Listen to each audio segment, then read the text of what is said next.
Welcome all to the newest in our series of virtual panels entitled Solving the World's Big Problems, Learning from Our Alumni Leaders in Nonprofits. My name is Brett Hevner. I'm in the class of Annapolis 1989, and I'm a member of the Alumni Association Board. These past few months, our country and people around the globe have grappled with how to bring forth real and impactful change to our world's problems. At a time when our society faces many obstacles, we're thankful that we have a Johnny community of thinkers who have long challenged the status quo. I believe that we are uniquely prepared to meet this time in creative and innovative ways. I thank you all for joining us this evening to hear from some of our alumni leaders, and I thank our panelists for participating in this event. Please note that we are eager to hear your questions, so please use the Q&A function of Zoom to submit your questions, and we'll try to answer as many as we can during the time that we have. At this time, I'd like to introduce our moderator, Shawn Watts. Shawn is from Santa Fe, class of 2000, and currently serves as the director of the University of Kansas Tribal Law and Government Center, Tribal Judicial Support Clinic, and Mediation Clinic. He is also a district court judge for the Prairie Band Potawatomi Nation. So take it away, Shawn.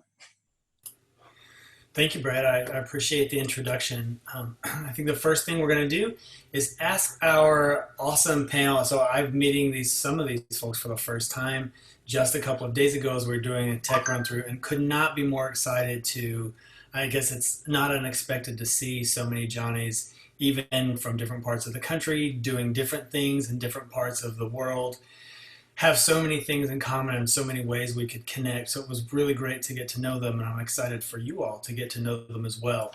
So I'll start having I'm going in the order. There's no order here other than how they're appearing on my Zoom window. So we're going to start with Melanie. Great. Thank you so much, Shawn. Hello, everybody. It's an honor to be included in tonight's panel discussion. So I'm Melanie Santiago-Mosier, and my pronouns are she and her, and I'm the managing director for access and equity for an organization called Vote Solar. I graduated from the St. John's Annapolis undergrad program in 2000. So Vote Solar is a national nonpartisan 501c3 nonprofit organization, and we work at the state level to promote programs and policies to make solar affordable and accessible for everyone. Our bread and butter work is policy education and advocacy, so state legislative and state regulatory advocacy and intervention. We envision a 100% renewable energy future with at least 50% of that coming from solar. In recent years, we've turned our focus much more sharply to equity and justice when it comes to solar and other clean energy technologies. And that's really the crux of my work. I joined Vote Solar 4 years ago, and now as a member of the senior leadership of the organization, I lead a team that's coordinating a number of different buckets of work focused on equity and justice. So first, we're working on ourselves as an organization to be more inclusive and representatives. So I'm involved in refining our recruitment and hiring practices, as well as working to improve our organizational culture. Second, we're improving how we work as partners with frontline and communities of color. These are communities that have borne the brunt of the negative impacts of a fossil fuel-driven economy and are most at risk of being left behind as we transition to a clean energy future. But at the same time, these are the communities that have a very high level of expertise when it comes to environmental and energy justice. So it's imperative that we partner with them in a respectful and equitable manner. And third, we're honing the programs and policies that we work on to make sure we're advocating for solar and clean energy solutions that are more just and are more equitable. Additionally, I find myself in the position of being a gadfly to the for-profit solar industry because they have a lot of work to do in the arena of diversity, equity, inclusion, and justice. I will say that my route into this role has been windy. It's been very circuitous. After graduating from St. John's in 2000, I went to law school. Then I worked as legislative counsel for the Maryland State Legislature. And my career from there took me into energy law and policy. So I worked in government and the private sector before joining the nonprofit sector. My previous job was as a legislative and regulatory lead for a major large solar company that went bankrupt. So when it became apparent that I needed to do something new, I needed to find a new job, I really thought hard about what I wanted to do from there. And I really decided I wanted to have more of an impact. As it happens, my previous company partnered with a different nonprofit organization that provides solar exclusively for low-income communities. And the partnership that I was able to do with that organization was some of the most rewarding work that I've ever done in solar. So I knew I wanted to go toward that route. As it happens, I went to an event that was hosted by that other organization one evening, and I sat there in the audience listening to them talk about their work, and I thought, gosh, I wish someone would pay me to do this. Who's going to pay me to do this? As it happened, that night, the job description for my job landed in my inbox, and I went for it hard. So it seems like it was kind of serendipity, but also really kind of introspective for me to find my way into this position. So I'll stop there, but I'm just super excited to be part of this panel discussion. Really honored to be participating with everybody. Thank you so much, Melanie. And let me congratulate you on being one of the lucky people to get a law degree and to get out of the practice of law fairly quickly. That's if you accomplish nothing else in life. Wow. Okay, how about you, Michael? Thank you, Shawn. Thank you, Melanie. That was lovely. My name is Michael Barber. I'm the executive director of the Alaska Conservation Foundation. I'm calling in from Anchorage, Alaska. These are the traditional lands of the Dena'ina people.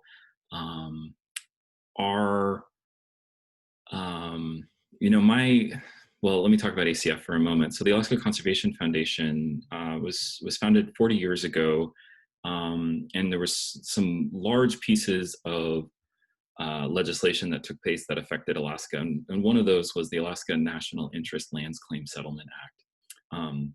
And so ANILCA took place, and they created public lands all over Alaska that were held in common. And from that period, there was an ongoing need to protect those lands, advocate for better uses of them. Just because they are public lands doesn't necessarily mean that they won't be targeted for mining, for clear cutting, for oil and gas, etc.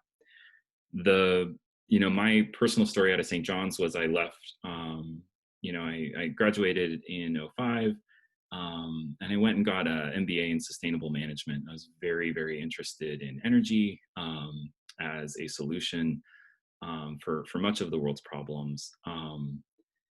And then sort of got drawn into conservation through Chicory and everyone else talking about really meaningful good work that I got excited about. And suddenly I find myself working in philanthropy as a funder, working with nonprofit organizations across the state. So, this last year we had about 50 grantees, a number of whom are Alaska Native tribal organizations. And that whole period and process has gone a very large shift in my eyes, watching energy work turn into justice work to actually be done effectively and actually meet the goals and pass through some hurdle points that we were all wondering, like the price points, the technology are making sense. What's the problem? Why isn't it happening? And recognizing that there needs to be some intentionality in the way that the nonprofit sector partners with government and business if we want to have outcomes that are intentional take place. So as an example, solar tends to end up in very affluent neighborhoods unless you have intentional programs and efforts to make sure that that's not all that happens. We're watching that happen all across the work in Alaska for sure. And in the conservation space in particular, there's some pretty big questions around claims, Alaska Native claims that are not settled. There's some very large issues around what do we do with land and land laws in Alaska that need to acknowledge a future of climate, need to acknowledge a future of Indigenous stewardship and management. And what's amazing about that from a Johnny perspective is these are living questions. These are not necessarily questions that people have all the answers to, and there's just a large piece of historical analysis and bridge building that needs to take place so that we're all coming from the same place as what this story is in Alaska, and we don't share a common story in that way. And so I can stop there, but Michael Barber, Alaska Conservation Foundation, just very honored to be here and on this panel. So it's good to see you all. Thank you so much, Michael. You know, when we had the tech run through, we all got to chat. One of the comments that you made that I thought was super interesting, and I'm hoping you'll keep it in mind just to come back and talk about it later in the panel is, and something I had never considered was the brilliance of getting to hang around other Johnnies is that we all think so differently, but we can get ourselves in line and are so excited about one another's thoughts. You said that you were particularly excited in response to Melanie describing what she did, that you were happy that the conversation around renewable energy had gone beyond just thinking about can we get the technology to work. So I'd love if we could come back to that later. But in the meantime, why don't you tell us what you do, Marie? Sure. Thank you, Shawn. As the others said, it's a great honor to be here. My name is Marie Acemah. I graduated, like Mike, in '05 from the Santa Fe campus. And I'm also from Anchorage. I live in Anchorage. I'm calling from Anchorage right now. So I was born and raised on Dena'ina land. And it's been a real education for me returning to my hometown and being here in a new way. But the way I would talk about myself is maybe like many Johnnies, I'm an educator that doesn't like schools. So what do you do when you want to be a teacher, but you don't want to deal with the school system and being in that framework? And I say that with full respect for my teacher friends and admiration. So I ended up getting into film workshops. My sisters are filmmakers, and so we started to travel to villages around the state in Alaska and engage young people in making documentary films. They interviewed elders about topics they were passionate about, created short films, and then this would culminate in a community film screening. So it was really an experiment that went very well. And so it's, in a sense, the beginning of my education. So I get to continue to learn through the work I do. And it's been about 10 years. Sea Stories is now a nonprofit, has 501c3 status, but we're really building it up. It got status last year. So it's been more of I guess, a consulting organization until then. And so we're in this magical and challenging and lovely process of building the board, building systems, getting away from founder syndrome. So we're really in like that time full of potential and work as well. And I should say I got my master's in education from Teachers College, Columbia University, and I've taught all around the world, and I'm just so happy to be back home in Alaska. It's all here. And yeah, thank you. Thank you so much, Marie. And then last and certainly best is Eric. Not sure best, but thank you very much. And it's nice to see that there's so much of a West Coast contingent present. Again, it's an honor to be here. I join everybody else in saying that. And I came out in '85 from St. John's and had married Demi while I was there. And I didn't graduate. I was gently kicked out for very good reason and wound up at the Los Alamos National Laboratory, Molecular Engineering Laboratory. And from there into Stanford undergraduate, Stanford Medical School, completed my education there and went back into the Navy. And I had started enlisted in the Navy and had come out of nuclear submarines, went back into what I thought was going to be nuclear submarines, turned out to be other things, and wound up fleet surgeon for 3rd Fleet and a bunch of wartime deployments. I had 3 tours in Bosnia, I had 2 tours in Afghanistan, I had 10 months in Iraq, and was wounded twice. And out of that came a much better understanding of what it's like to watch a society disintegrate from conflict, from cultural conflict, from physical conflict, from resource stratification and shortfalls. And that led to an interest in doing better for the civilians that are at the mercy of the elephants that are dancing above them. It turned out to be productive because I was allowed to concentrate on civilians in conflict zones. And when I retired from the Navy, I was picked up by Google because at that time, the director of Google.org, a guy named Larry Brilliant, had been awarded a TED Prize. And he chose me to be the founding CEO of that TED Prize. And I led that for a number of years. I'm still chairman of that board.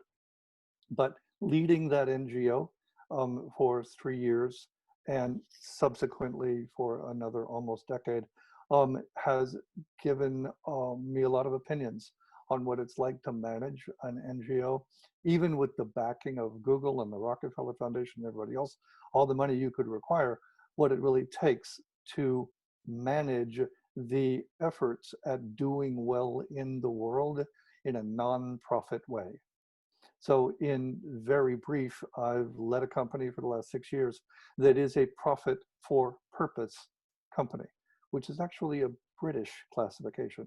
We don't have anything in the US tax code, and we are a perfectly straightforward S Corp that any accountant anywhere would recognize right off the bat. But the way that we have chartered ourselves internally is profit for purpose. So we set ceilings on how we compensate ourselves. We set ceilings on what kind of benefits we grant ourselves. We have a maximum of 5x between the CEO and our lowest level employee, which meets an awful lot of criteria for fairness. And we have allowed ourselves to take the profits that we make, move it into reserves, and then give everything beyond a certain level in reserves back into the communities where we work. We work in the Yucatan, we work in the Marshall Islands, we work in Yemen, we work in Puerto Rico, we work in Haiti, and we can talk more about that if you like, but I deliberately chose not to go to the nonprofit mode, but to support pro bono other nonprofits. So I'm the chairman of the board of a couple of others, and I advise on a couple of others. And I have found that, and we'll get into this problem set, that when we look at something like Project Drawdown out of San Francisco, which has looked at how to build the capacity to remove greenhouse gases from the atmosphere or prevent them being emitted in the first place, we wind up with a number of clever ideas that can become very profitable businesses that don't have to be NGOs. And so it allows me to also make the choice in the other for-profits that I work with to carve out business units that are not NGOs, but they have, as a business unit within a company, a structure that says their revenue goals are inverted. They are compensated, they are recognized, they are valued on how much they give away, not how much they take in, which was originally what Google.org had intended in their venture philanthropy. We think we've refined it nicely in a couple of places where I work now, and I will stop there. But there are a number of ways to do well in the world that are not explicitly nonprofit 501c3 tax exempt. It's all about how you choose to structure your company and what you're willing to do as employees to ensure that the fairness ramifies out to the people you serve.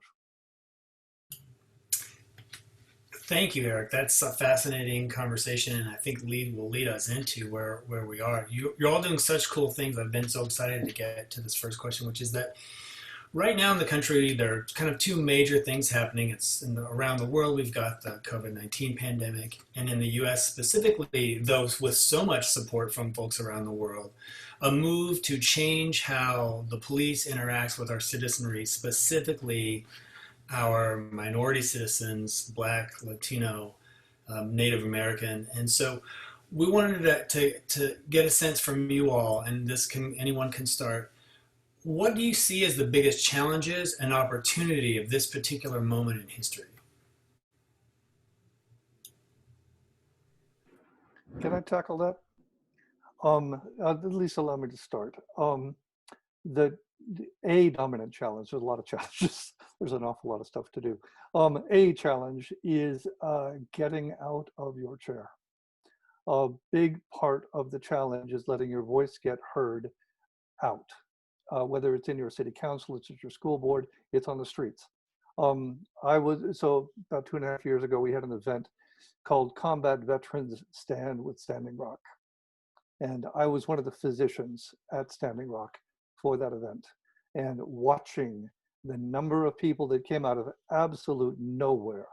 They came out of Southern Texas, they came out of Europe, they came out of Alaska, they came out of Canada to stand with the peoples who were being challenged about the water that they thought was going to be contaminated, and they were right, was illuminating for me. I, just a couple of weeks ago, was one of the docs at CHAZ, the Capitol Hill Autonomous Zone here in Seattle, that later became CHOP, Occupy Protest. And we had a fair amount of violence that was driven by the authorities who came in to take something that was by and large a peaceful demonstration and was disrupted by people who were not a part of us. And the result was,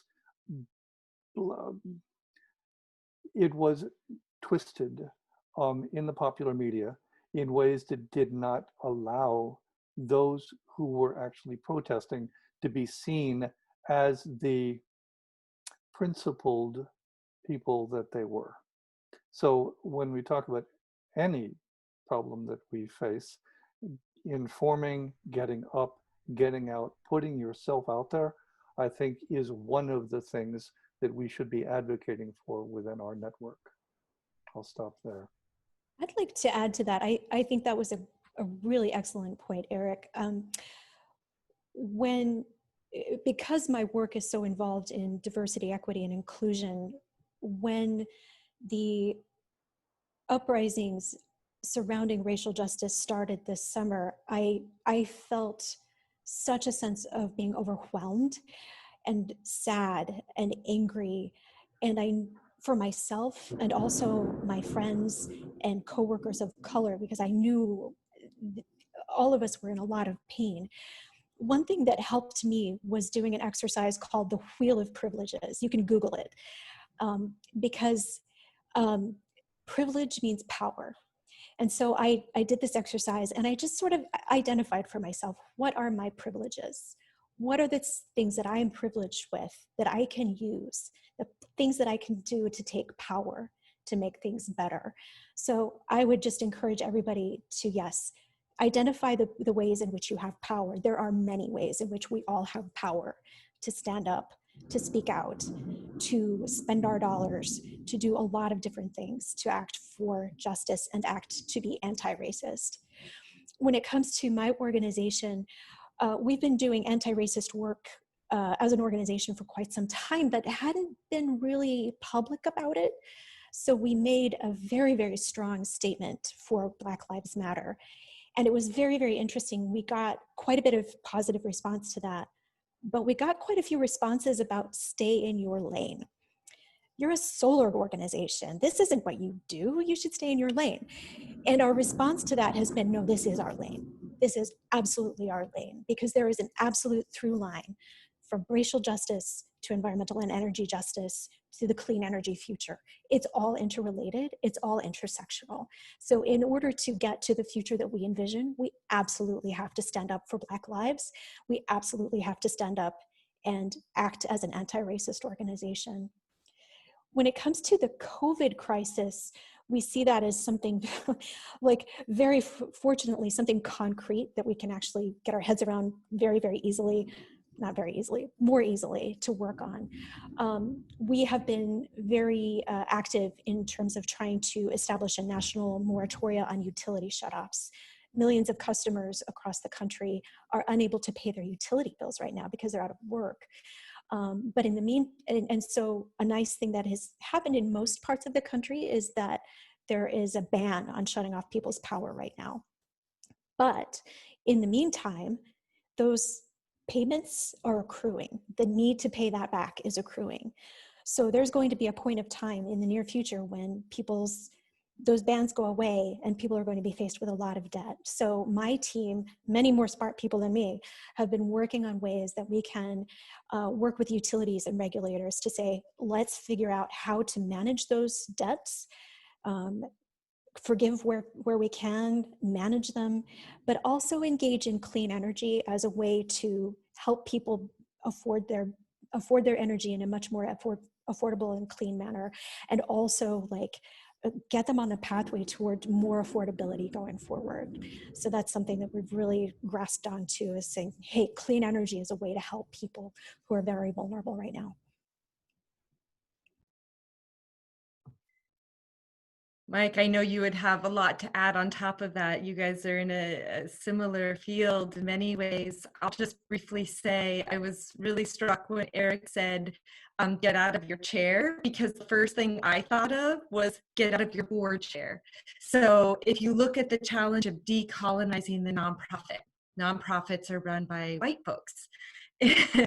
And I'm a white person, obviously. So it's a question of how do you step out of the board chair role. I'm in the process of working on that.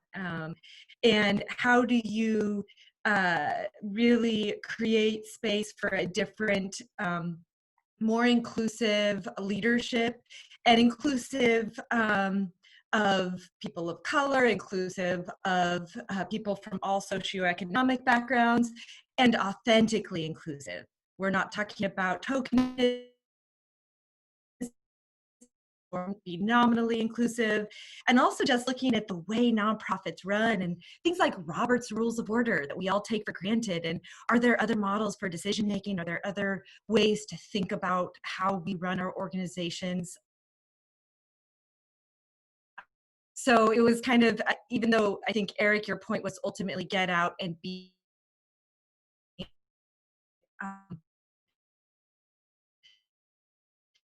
backing up and giving space for new voices, new perspectives, and being willing to not be literally the chair, the board chair. So Mike, I didn't know if you wanted to add to this. I think echoing, yeah, the points of getting out of your chair. Our the founder of ACF, this woman Celia Hunter, she used to famously end her comments with, and what are you, Michael Barber, going to do about it? Like, what are you going to do about it today if we're talking about it right now? Which, yeah, I think there's, you know, the pandemic has revealed privilege in ways that I don't think, I was surprised at how profoundly aware I was of mine, and how the impacts in my life and the impacts in my work really meant becoming a remote worker, and that really is as much a benefit as it was even a hardship. And so in this time, you know, especially as a white male leading in the nonprofit sector, an awareness of those privileges is the sort of, I don't know, sensitivity or compass that I think we have to trust, or that we have to, like, where are we guided by, and how do we do that? And that's been a true guide for me so far, although not perfect. I think the you know, an opportunity for this moment right now, if I were going to enunciate as bold a vision as it could be, it's something like, we're trying to get this, if this is a third reconstruction of some kind, we're trying to make this more permanent, we're trying to make this more progressive, we're trying to make this go in a vector that has its inertia moving beyond just this political cycle or this or that policy. And it feels, if we could call, like, I don't know, if there was a spirit moving amongst humanity right now, or amongst America, I think people are, yeah, we're exhausted by the racism and the white supremacy of this country, and it's coming out through multiple different structures in our society when you try to engage them or deal with them, and it's just becomes very apparent. Things are happening the way they're happening because we're not changing them, and we're not intentionally going after them.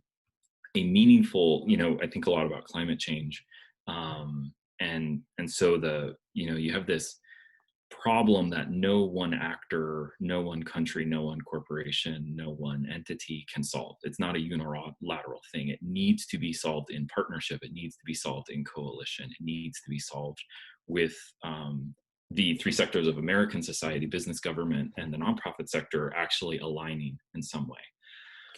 To do that work is intersectional work. both as a person, to work with federal agencies who are trying to do anything in a new way with Alaska Native tribes means you're doing historical trauma. You're doing that work in a way that if you're trying not to talk about those things, if you're trying to stay in a lane and not talk about this, you're actually not listening. You're actually not participating. You are avoiding the thing. And so I don't, as far as like the discrete, like what is the opportunity, it's get out of your chair. And it's continue to have, I think, a learning mind. And I would just, for the Johnnies in the room, we have a particular privilege, which is this education, and it surfaces constantly. It is constantly there and with us. And who knew that Euclid might be the thing that's helping us think through things like climate change, but it is. And finding ways that a perspective can be lent or shared, and then maybe a Johnny perspective, I would be so bold as to say, has also been really meaningful. And I would hate to lose that tether in myself. That feels like a toolbox that's still there. Thanks to all of you. I think the theme I heard there was the biggest challenge is doing something, and the biggest opportunity is that there's a lot to be done. And so heard Marie really talking about being thoughtful about how you get out to do what you do, but however you think through that, do something. That was the message coming from Eric that was echoed. And so now is a good time to be doing something. One of the comments that Michael made I thought was particularly interesting, which is that we have an opportunity in this time period, and in a way that, I'll be honest, I thought would never come around again. The passion and activism of the United States a little bit before the 60s and then through the 60s, I thought we would never reach that point again in our history, because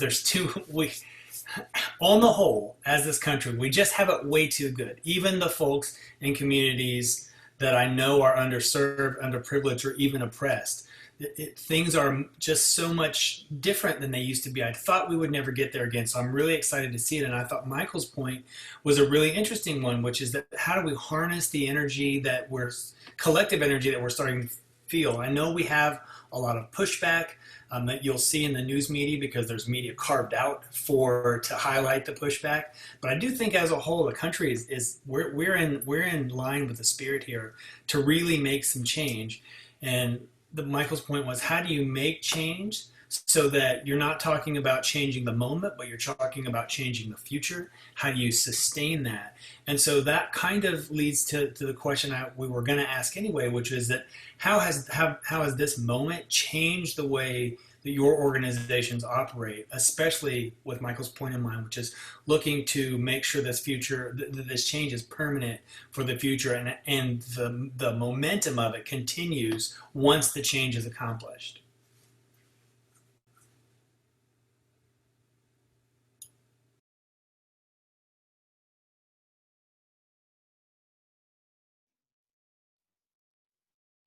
So I'll weigh in here. My organization, I think, has taken this moment as a source of energy to really revamp some of the work that we had already been doing. We're at a place where the organization that I'm in, Vote Solar, is almost 20 years old and has been operating in a manner since its founding. But the leadership and the entire staff is very eager to make changes and to see the way that we turn this ship. So I want to go back to a word that Michael kept using, intentional. We're trying to be much more intentional about the work that we're doing. And we are becoming much more willing to interrogate the work that we're doing, the assumptions that we've been making. And part of that is some of the work that my team has been involved in, which is giving our team the tools, the advice, and the backing and support to be better listeners to the communities on the front lines, the communities of color, Black communities, tribal communities, and others who really are the experts at what they need and what their priorities are. And so we're undergoing, this is a shift that's been happening, but again, I think this moment in time has really given us some new energy to really revamp that shift in our strategic thinking and our culture in terms of just how we do our work and what it is we're working on. And it's again, that intentional, like we're trying to be intentional, we're interrogating, we're really, thinking this through, because it's a harsh reality, certainly from the founder of my organization and many of the others who've been there for a really long time, that, shoot, as Mike said, a lot of the work that our organization has done is good in the sense that we've made solar pretty much a mainstream source of energy for people who can afford it, for more affluent white people largely. And now it's like we've had to face that reality that everything that we've done to date has contributed to this reality. And so now we're coming to grips and thinking through how we approach things much more intentionally to make sure that the future reality is a much more just and equitable reality.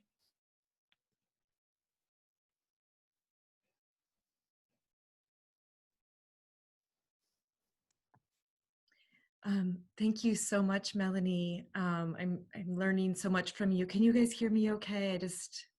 Just wanted to make sure it wasn't glitching. For C Stories, we've really harnessed our role as an educational nonprofit. So yes, documentary film is a big part of what we do, but the core of it is education. So when we engage young people, and we primarily work with immigrant and refugee students and Alaska Native students, although we work with all students, and there's never a charge to participate in these workshops. So what we do often, what we're seeing now is this sort of inability to communicate, to talk, to have dialogue. And that probably is accentuated, as Shawn pointed out, on social media. I think more people are able to talk than we might realize. But there is this conflict happening in our nation. And so the way we have approached that is engaging young people in storytelling. There's something about a story, and especially a story from a young person, that breaks down your ideas of how things should be working, wherever you are in the spectrum of thought frameworks. So a story connects with you, not just here, but also here. And so that's really been our approach, is to engage young people to share their raw, authentic stories that they feel safe to share, that they want to share and they choose to share, and that are important to them and their communities. And we've really been focusing everything's virtual. All our workshops are now virtual, which is a huge learning curve. It's actually going well. Getting students of color to share stories of what COVID has been like for them, their families, their communities, so that the wider community can hear those stories, and also for the record, and then who knows what other ripple effects that can have. So that's sort of the angle we take to all of this that's happening right now. Thank you. Marie, that was excellent for me in particular. One of the things that we've tried to recognize across the organizations that I participate within is the consequences of privilege and the consequences of not having privilege. What does that really result in? And there's been some very good work done on adverse childhood experiences. It's a term that's pretty well known by now. There's a good TED talk about it. There's a book called The Deepest Well, rather, that is informative about what the consequences have been in areas that do not have privilege, whether it is a low economic zone, whether it is a Black or Latinx or migrant farm workers, somewhere where there's simply oppression all day, every day. And that oppression often leads to frustration, occasionally leads to violence.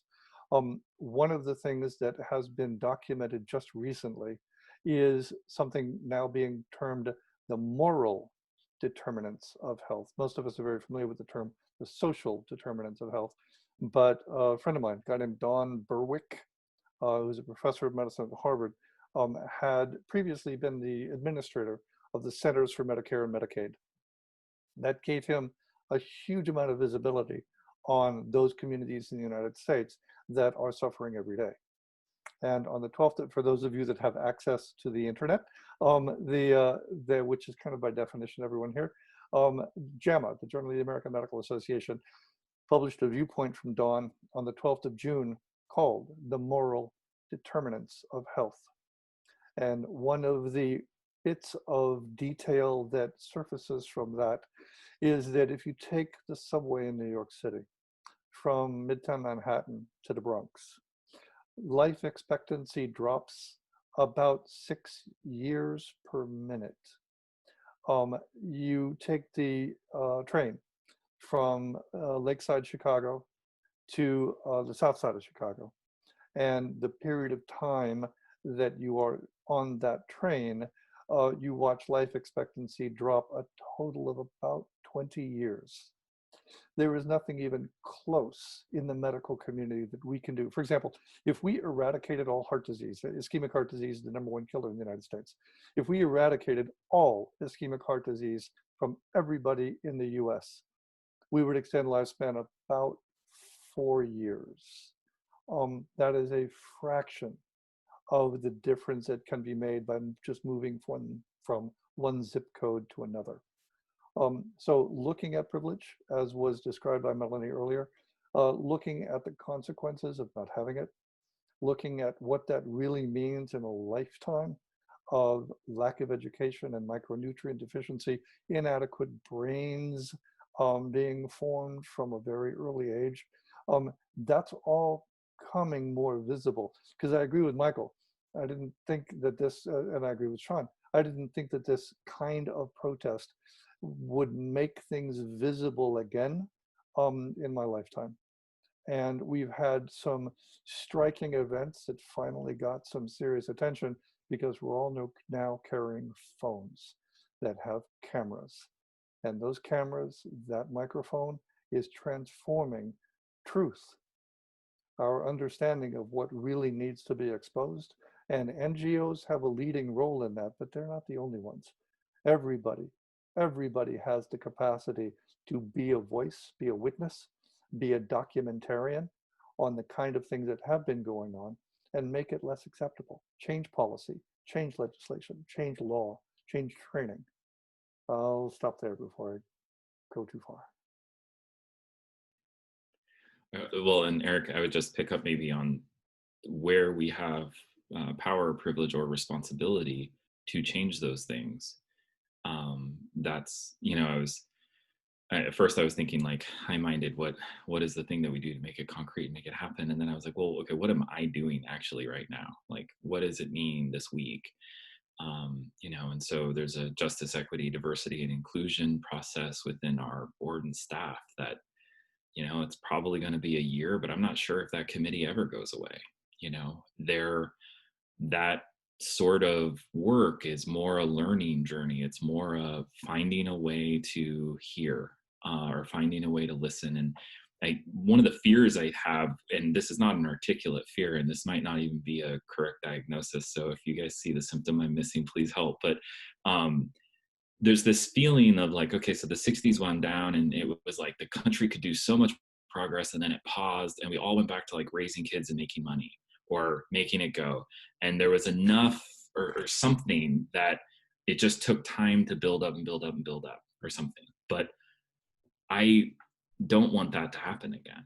And I think about myself learning as a young person history or the history of this country. And I'm not, the questions you might have had about like, why haven't we dealt with racism or poverty really as the richest country in the world? And you kind of get this, well, I got to go shoot the moon for myself. I got to go make it. I got to go do all this other stuff. I've got to go.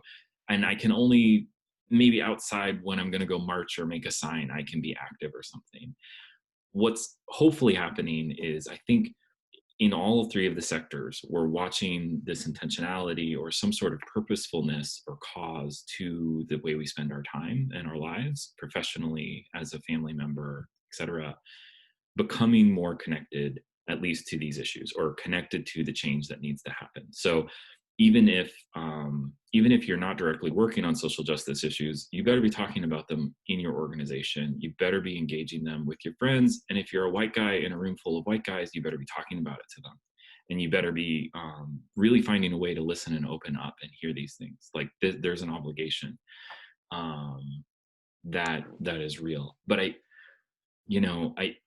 think there's something to recognizing where we are powerful and then finding some sort of agency in that, and then orienting it toward this work. And it might be surprising, right? You don't have to run an organization. I often feel the most powerful people in my organization are the young Indigenous women who are the newest members of the organization. Bar none. They are moving more water and weight within our thinking than I think anyone else. And everyone's relieved by it, honestly. Well, thanks to all of you for such thoughtful answers. I want to keep doing this for hours and hours. Unfortunately, we just have a few more minutes, and we want to give time for the folks who have taken the time out of their day to watch this and participate with us. We want to give them time to ask questions. Before we do that, if I could just get each of you to give, just a minute or two on the next question, which is that many of us flopped our way into doing nonprofits. Some of us went into it intentionally, but whatever the case happens to be, we do know there are St. John's is such a community-minded place, and it's such a social justice-minded place. We know there are students graduating who want to enter a field, a nonprofit field, or adjacently nonprofit, as Eric was talking about structuring different boards, nonprofit fields. What advice would you have for those folks who know they want to do this coming right out of St. John's?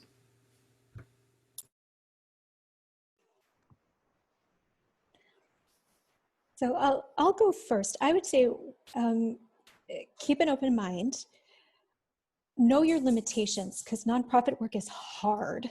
I work longer hours and harder at this organization than I have at any other job, but it's awesome. And keep in mind what kind of work you want to do on a day-to-day basis. Collectively, as an organization, collectively as a group of organizations, we're making massive changes, but it's because of the day-to-day work that goes into supporting the bigger mission. So keep in mind, like, what are the things that make you excited to do? Are you into spreadsheets? Do you like to research? Do you like to write? Do you like to make films? Do you like to teach? What is the thing that you want to do for 8 to 10 hours a day, knowing that you're probably going to wear many, many different hats, because at nonprofits you wear a lot of different hats. But know that, like, the day-to-day work is going to be day-to-day work, especially as an entry-level person.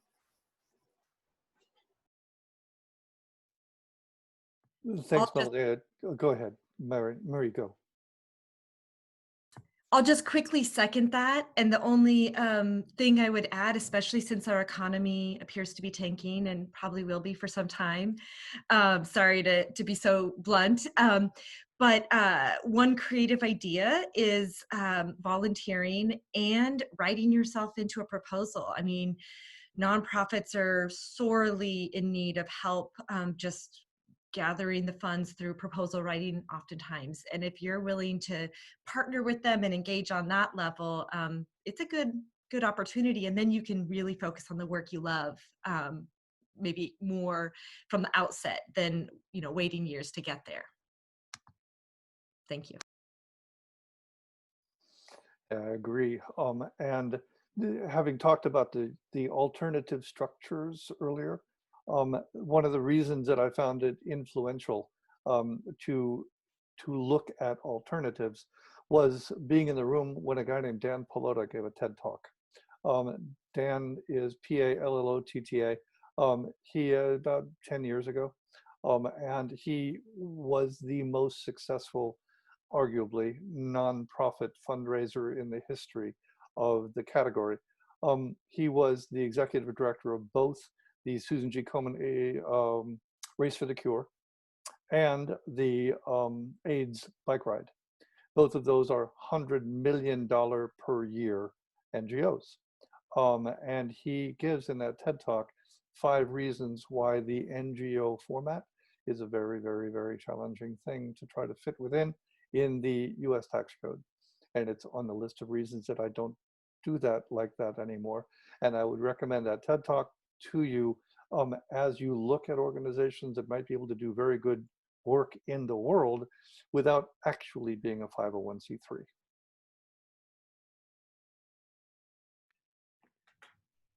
I would, Eric, I think that's necessary viewing if you're going to enter the nonprofit sector. You definitely need to watch that TED Talk.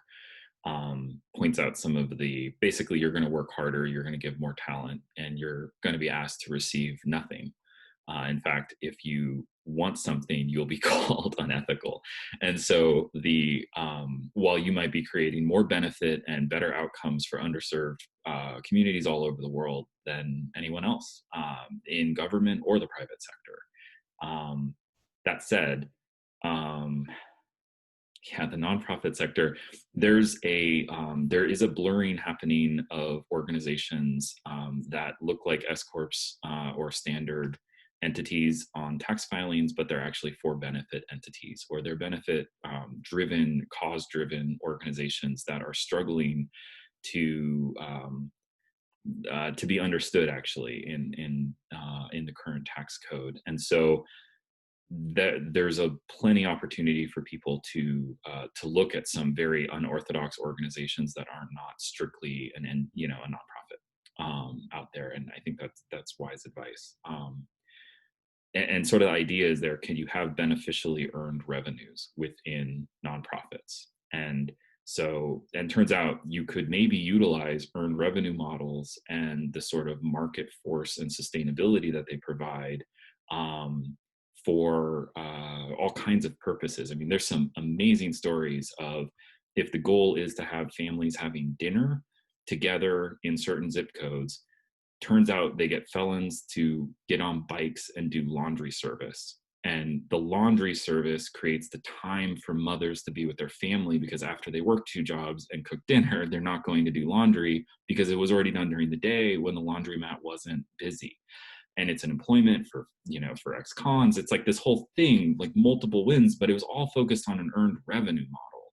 And how does that sustain it and move it forward? And so the nonprofit space is definitely blurring, as we can see. So like as a funder, we're looking at like what you would call a full spectrum of capital. So there's both grants and maybe charitable loans that are not the sorts of loans you would see. And this is like, again, intentional finance. How do you engage an organization that has both kinds of these revenues suddenly that are changing the world?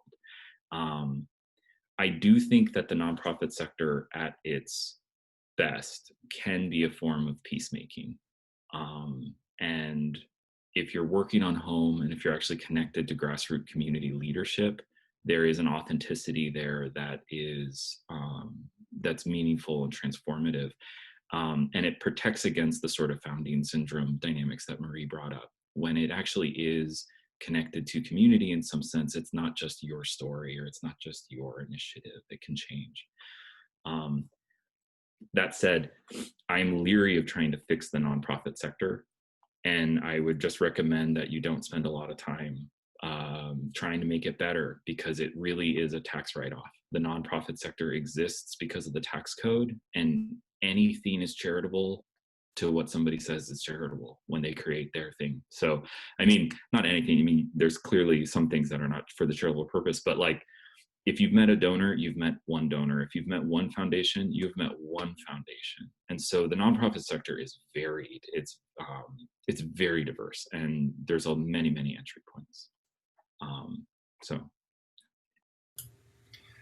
Thanks to you all for sharing that advice. You know, we're in a position of being able to pass down some of the knowledge that we've gained from gotten ourselves from St. John's to where we are. And so I hope it's appreciated by the folks watching. If you guys don't mind, we have just a few minutes left. We can turn to one or two of the questions that we don't necessarily all need to respond, but get some of those questions answered. That'd be great. I actually don't know how to access the question besides clicking on the Q&A thing, but I think these were being looked at by... Yeah, I've got the first question here. It's kind of for the entire panel. So awesome. Just, throw it out there, and then people can feel free to respond. So the first question: How would you say your St. John's education prepared you for your careers in advocacy? Or put another way, what aspects of the St. John's experience should Johnnies who are interested in becoming architects of change focus on? And they particularly highlighted something that Michael had said. Michael mentioned that Johnny education constantly surfaces in your work. And we'd really like to hear more about that and from others on this particular point.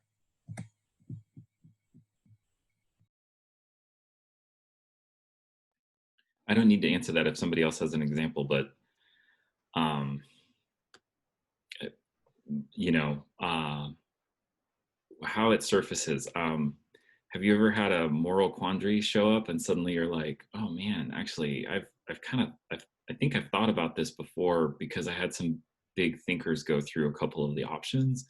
There's that sort of like sounding board touchstone way that I feel that. There's often, you'll be in a conversation with somebody who doesn't have that background, and maybe you see that you've had an exposure to sort of a breadth of thought there that's not all yours, but is actually absolutely available to you, that you can lend to the conversation in a way that is not, you know, like name dropping or something else, but it's just, oh, but then there's this other corollary. To get more concrete, I think about Faulkner a lot these days, and it's been strange to have that with you all the time. I don't know if there's a better, but I mean, how does your education surface? You know, if you're not solving a math problem, maybe it's not so obvious. But the problems that we're facing absolutely feel armed, or that I have leverage on somewhere to stand. It is rare that I feel like I don't have any footing with which to begin to think through or grapple with the problem. Often it's more, actually, I know what the structures are, or maybe the trade-offs are. I think I'm familiar with it. It's like, what is my own moral compass, or what is my feeling about this, or what is my sensitivity, becomes the much more difficult part. Like, how is that education informing my judgment becomes really difficult. But I'm aware of the education informing my analysis all the time. For me, I think about the experience at St. John's in terms of how classes and seminars were structured. And so much of the work that we did was in collaboration with each other, discussion with each other, solving problems together. That is completely transferable to the work that I do now. I don't do anything by myself. It's all in collaboration, in coalition, in building and solving problems together. So I would look at just the experience you have in the school as building that skill. And the ability to ask questions is relatively uncommon for someone to come in to a conversation at a board meeting, at a management meeting, on the floor, and ask a question that's intended to be open-ended and inclusive. Most of us are trying to get our point out, like I'm doing right here. I'm sorry about that. But the idea that we are trained to ask an open-ended question and listen to the interplay of answers, that's uncommon.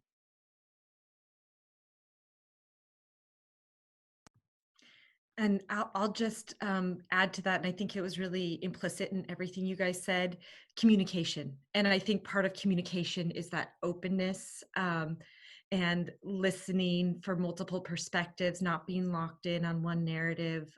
That's helpful. I mean, the question, it's like, how does reading text from a bunch of dead white guys make us social justice warriors? Like, like our conversation would lead you to believe, but the communication skills have really helped. And then I would just say quickly to Craig's question about like, why work within the system? Why not be a revolutionary? I would say, if you want to be a revolutionary, do it. I don't think there's a one size fits all thing. I wouldn't say, you know, this is why I think people should do nonprofit work, or this is why I think people should take to the streets. I would say you have to find your role in this world and be authentically you in a way that is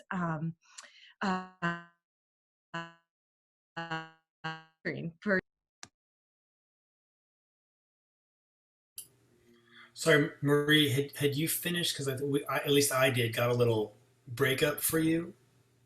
I'm so sorry. Yes, I'm finished. Hopefully something was legible. It may have just been me. And that was only about the last 2 seconds, so it's all good. Well, you know, if I can add, I know I'm supposed to be the moderator, but if I could add, to Marie's point is a good one, which is that there are many, many avenues of approach here. And one of the most amazing things about the universe of St. John's graduates is that we are truly diverse in terms of thought. St. John's does have some work to do on getting a diverse student body, but we think differently from one another, and I think generally different from the rest of the world. One of the things that is common to all of us, though, is that ideas to St. John's students matter, and matter in the most meaningful way. That is to say, we can read the Federalist Papers, realize those folks were the architects of white supremacy in this country, and still pull out the art of the idea there and use that to our advantage as we approach trying to make whatever change we think is necessary in the world. And I think Johnnies are more prepared than anyone to not throw out the baby with the bathwater. That is, we cannot pull episodes from Hulu and so forth because it had blackface in it. We can look at those ideas, confront them head on, take the good, understand the bad, and alter that, adapt to that, to really become architects of change. And that's the way to do it. It isn't go through whatever avenue someone else has told you through. It's go through whatever avenue makes you A, passionate, and B, unique and useful. Excellent. Well, thank you, Shawn. We're kind of running out of time here, but I wanted to thank all our panelists for a really great discussion. I think it was great food for thought. And I look forward to, hopefully when COVID is over with, we can all meet in person sometime at one of the homecomings or other alumni events. Thanks everyone for participating. I really appreciate it. Thank you so much. Thanks, everybody.